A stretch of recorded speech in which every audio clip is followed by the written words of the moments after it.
নাম শ্ৰীমতী দীপশিখা গগৈ আৰু মই এবাৰ চেণ্টাৰ টপাৰ হ'বলৈ সক্ষম হৈছোঁ। মোৰ খুবেই ভাল লাগিছে আৰু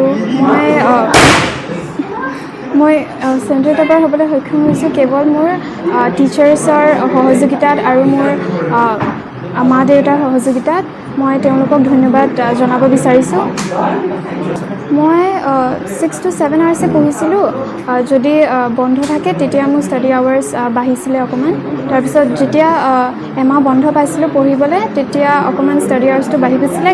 কাৰণ কেলৈ টেষ্ট পেপাৰো সেইটো সময়তে প্ৰেক্টিচ কৰিবলগীয়া হৈছিলে বা কুৱেশ্যন বেংকো সেইটো সময়তে প্ৰেক্টিচ কৰিবলগীয়া হৈছিলে কাৰণে অকণমান ষ্টাডি আৱাৰ্ছটো বাঢ়িছিলে তেতিয়া। ফেকাল্টিজ বহুত ভাল, কিবা ডাউটছ থাকিলে ছল্ভ কৰি দিয়ে বা আৰু বহুত মটিভেশ্যন দি থাকে পঢ়িবলৈ। মই জুনিয়ৰ্ছক এইটোৱে মেছেজ দিব বিচাৰোঁ যে ভালকৈ পঢ়া, হাৰ্ড ৱৰ্ক কৰা আৰু কনচেপ্টছবিলাক ক্লিয়াৰ কৰিবলৈ চেষ্টা কৰা। যিমানেই তোমাৰ ফাউণ্ডেশ্যন 9-10ত যিমানেই ভাল হ'ব সিমানেই 11-12টো তোমালোকৰ ভালকৈ যাব আৰু প্ৰেক্টিচ কৰি থাকিব লাগে। লাষ্টৰ সময়খিনিত টেষ্ট পেপাৰ ছল্ভ কৰিব লাগে, কুৱেশ্যন বেংক ছল্ভ কৰিব লাগে। সেয়াই আৰু।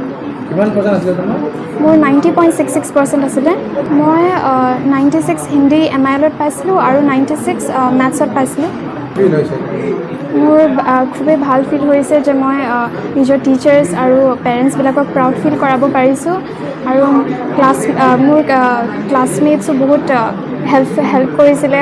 যেতিয়া ক্লাছত যদি মই কিবা নোৱাৰোঁ বা কিবা সুধিবলগীয়া থাকে তেতিয়া ক্লাছমেটছবিলাকো খুবেই হেল্প কৰিছিলে, টিচাৰ্ছবিলাকো হেল্প কৰিছিলে আৰু তেওঁলোকৰ কাৰণে মই আজি এই স্থানটো পাবলৈ সক্ষম হৈছোঁ। তেওঁলোকক ধন্যবাদ জ্ঞাপন কৰিব বিচাৰিছোঁ মই।